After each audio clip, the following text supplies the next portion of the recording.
le mercredi 30 novembre 2022, son Excellence le président Laurent Gbagbo s'est fait enrôler sur la liste électorale. Après les opérations d'enrôlement, il avait réitéré son engagement dans un discours à œuvrer avec le président Henri Konan Bédié et le président Ouattara Alassane pour laisser aux générations futures un pays de paix dans lequel la démocratie sera profondément enracinée.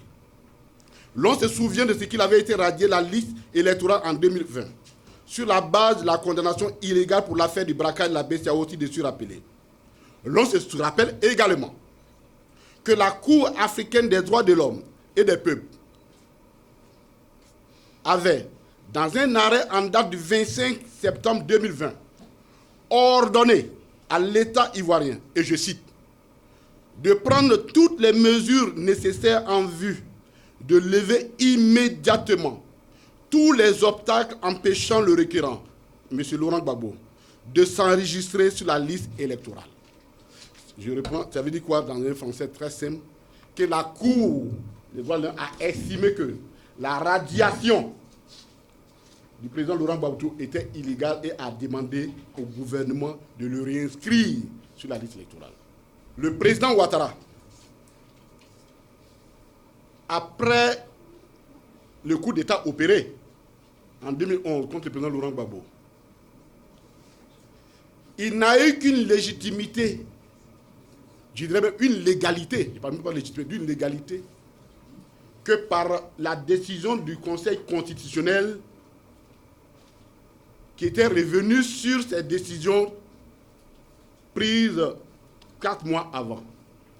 Mais sur quoi le Conseil constitutionnel s'était fondé? Sur l'arrangement politique proposé par l'Union africaine. Donc, une décision de l'Union africaine, une organisation internationale, pour revoir sa position par rapport à ses premières délibérations. Ça veut dire que quoi? Que le gouvernement, le président Ouattara, il ne tient son poste, il ne tient sa fonction que par l'entremise de respect d'une disposition d'une organisation internationale. Et sur cette base-là, le président du Conseil constitutionnel avait dit ceci: la norme, le décret, que la décision de l'Union africaine, qui était une recommandation, se posait donc aux décisions du droit interne. Donc, au vu de ça, il a proclamé le président Laurent Ouattara Alassane président. Quand vous lisez très bien le texte ne dit pas élu, il dit président. Donc, c'est un arrangement sur la base d'une disposition d'une organisation internationale.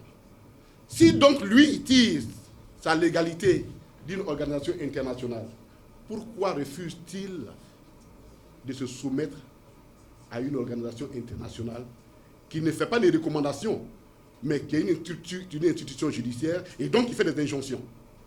Le gouvernement avait refusé de déférer à l'injonction de la Cour africaine des droits de l'homme et des peuples, alors que la Côte d'Ivoire était encore tenue par ses engagements vis-à-vis de cette Cour, malgré sa décision de retrait du 29 avril 2020, qui ne devrait, dans tous les cas de figure, prendre effet qu'en avril 2021.